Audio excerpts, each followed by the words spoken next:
just wanted to do a quick update on my health and fitness planner. This is Marcha's Planning Mess, and we're doing a Hobonichi weeks for health and fitness. Or not health and fitness, meals and fitness. Health stuff I keep in my everyday carry. So I started this in November. I've been super faithful with a lot of things in it. I am keeping track of every meal I eat in my Fitness Pal, and I have been up until here, like you can see there's some holes, but for a good bit of the year, just writing everything down and tracking it. And I love these graphs and stuff. I'm going to make sure that this is finished because it's all digital right now. And I love digital and I'll always use digital, but there's just something nice about seeing it graphed out. So that I will have to catch up with. So just for a quick reference, how I'm using this, and I recommend this size. It fits in your like fanny pack kind of thing to take to the gym really easily.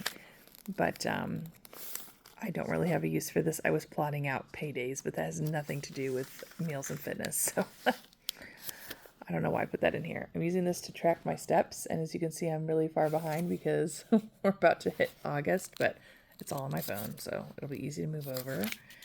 I use the monthly pages to, I was putting weight in there, but I've changed that since.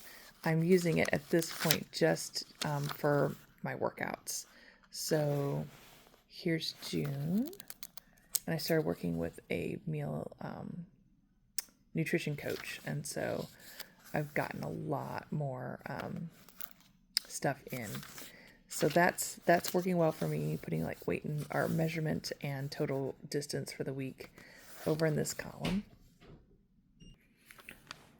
So weekly section is where I'm putting meals and these little graphs, and then in the back after the weeks, like the daily or extra pages section, I've got some bigger graphs for like weight and measurements, macros, and then I have this fun section which I need to fill in too, where I would be if my daily steps were all made on the Appalachian Trail. So looks like I almost finished May, so I've got all of June and July to put in here. And I tracked out how far that would go. And then the next section we have is I started working out in the gym. And so just tracking weights and all my routines. And I've been really faithful with that until the last couple of weeks because I started a new job and it's very stressful. And so until things kind of get into a little bit more regular routine, the weights are kind of being on hold, but I'm still doing cardio, so I'm still working. But anyway, that's what's there. And then in the back here, these are these little books you can get from Hobonichi that fit in the back of your weeks. And so I just like different routines and workouts that I've downloaded and really liked, I've put in here. So this, because it's not attached, can go from book to book to book, and I don't have to like start over in my next planner. So anyway, not too much has changed there, but I am being consistent with this and it is working well for me. And I probably will, the only reason I would want to do Hobonichi again is I love this hardcover a lot. That's the only negative thing I have to say about Sterling ink, because I don't like how thin and flexible the cover is. I wish they gave you the option to have a hardbound cover, because it makes this so much more durable. Like this clear thing is starting to tear. I just noticed that. But it does hold my pen.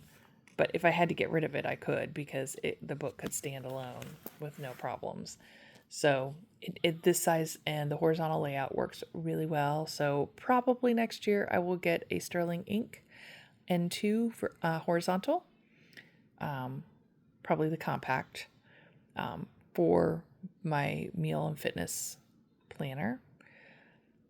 But yeah, that's worked well, and I highly recommend either one of those Hobonichi weeks or Sterling ink N2 as really good options for fitness. If you're taking it back and forth to a gym or to another location to keep track of things, it does work really, really well for all of that. So I've been very happy with it, and I'll keep working on it the same way.